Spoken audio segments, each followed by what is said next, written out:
Valley News Live at 5 starts right now.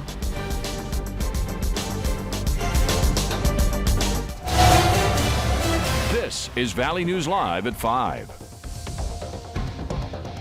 I never imagined that I'd be standing here. The roles should completely be reversed. My son should be burying me.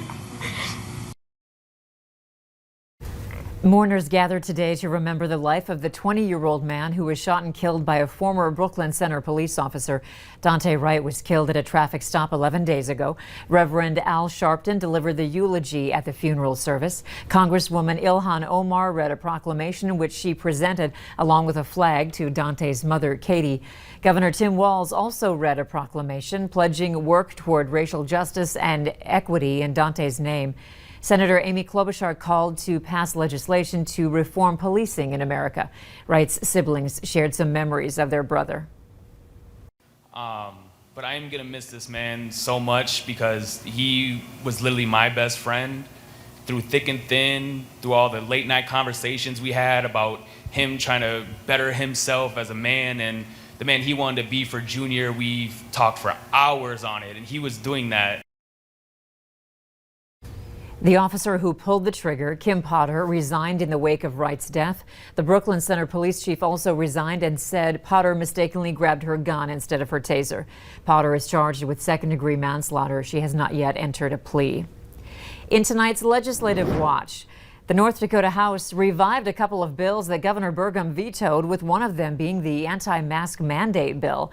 Many who were concerned about the bill in the beginning were drawn in by amendments that still allow cities, counties, businesses, and schools to enact mandates if they wish. It wasn't a surprise that Governor Burgum vetoed the bill, as it restricts elected officials and the state health officer from mandating masks. The House also brought back the bill that placed restrictions on transgender athletes, but the Senate is expected to vote on the veto tonight. Governor Burgum vetoed it, saying that it would cause unforeseen consequences. In order to override any veto, both chambers must pass the bill again with a 2/3 majority. Hutch said today would be awesome, and he was right. He's here now to let us know if conditions will stay the same this evening. Hey, Hutch. Well, we do have some changes in the offing, and the ones that have the best chance at seeing that are down south, but by tomorrow, flakes could return for your Friday forecast. Here's a look at temperatures warmest as forecast in the Northern Valley, where it kissed 70 degrees in Hallock today. Beautiful weather here in the south. Now, it is breezy. South winds gusting over 25 and even 30 miles per hour as we head towards sunset. They should subside a bit. Here's a look at the rain showers pushing in out of the Lake Oahe area and into northeast South Dakota. Our southern counties stand a chance at seeing the increased clouds, and a few drops may make their way down to the ground, but our air is extremely dry. Here's your forecast for this evening. Get out and enjoy. We stay near 60 degrees as we go through the 8 o'clock hour, and beyond sunset, we'll cool up into the 50s for the rest of your evening. Increasing clouds in Fargo. Up north, we won't have increasing clouds till later. Until 8 o'clock, we have a red flag warning. We have dry vegetation, dry air, and gusty winds. That's not a good combination. We have flakes on Friday and unsettled weather for several days to talk about, and we'll do just that coming up here in just a few minutes. Andy. Okay, thanks, Hutch. A traffic stop takes a turn when officers pulled someone over for speeding. They learned a man had been stabbed.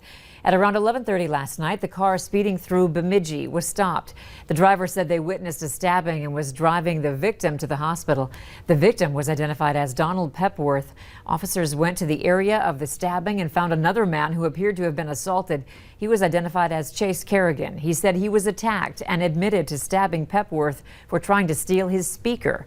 Officials say charges of assault and robbery are likely. Around the nation now, 43 additional charges and counting for the suspect in the Boulder grocery store shooting.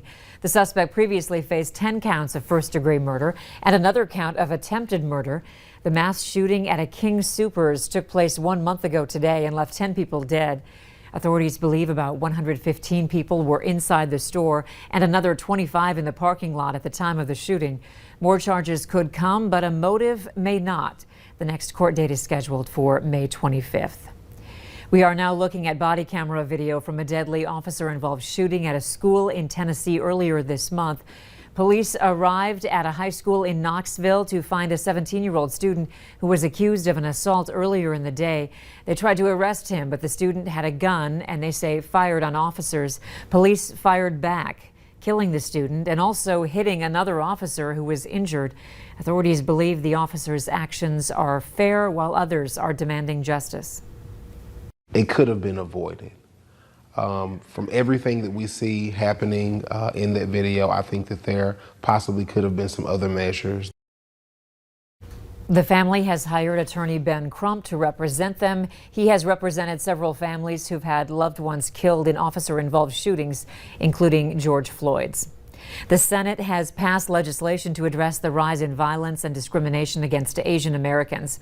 The COVID-19 Hate Crimes Act was created in response to the wave of harassment and attacks targeting Asian Americans during the pandemic. It would direct the Justice Department to designate a person to expedite the review of COVID hate crimes reported to federal, state, and local law enforcement. The legislation would also provide guidance for law enforcement to establish online reporting of hate crimes or incidents. It now goes to the House. Turning to our coronavirus coverage, masks are no longer required for Minnesota student athletes competing in outdoor sports and practices. The Minnesota State High School League made that announcement today, but masks will still need to be worn when participants are not actively practicing or playing and cannot maintain social distancing. Health officials are still urging students to get tested for COVID regularly. Administration of the COVID vaccine continues to increase slowly but surely in Clay County. Last week, health officials administered nearly 1,100 doses. Clay County requested fewer doses this week and received 626 of them. 250 first doses will be administered. Were supposed to be administered today. 250 second doses tomorrow. In Clay County, over 37% of people have received the first dose, and over 28% have completed the series. Over 46% of people ages 50 to 64 have received the first dose, and over 73% of people ages 65 and older have also received the first dose. Public Health feels the misinformation about the vaccine is keeping people from receiving it. There is a lot of information out there that maybe isn't accurate, or there's a lot of conspiracy theories. So we want to make sure that we get the accurate information out. Cases continue to increase in Clay County, with the spotlight being on those 20 to 24 years old. But health officials do feel that COVID cases will begin to decrease next week. Mobile units are hitting the road this week to provide COVID vaccinations to communities across Minnesota. The buses will distribute vaccines to vulnerable and underserved communities and provide vaccines at more convenient locations. Each bus can vaccinate up to 150 people per day. Where the bus travels is determined using demographic, vaccination, and testing data. Clay County public health officials have already requested to have a bus come here. They will let the public know if that happens. Up next, on this Earth Day, world leaders say they're putting the global climate crisis in the spotlight. And a few things you can do as we remember on Earth Day: how to reduce, reuse, and recycle. Our forecast is gorgeous on this Earth Day. We saw a beautiful sunrise this morning in Grand Forks. Changes will return, though, before we wake up tomorrow. I'll have all the details that you need to know next.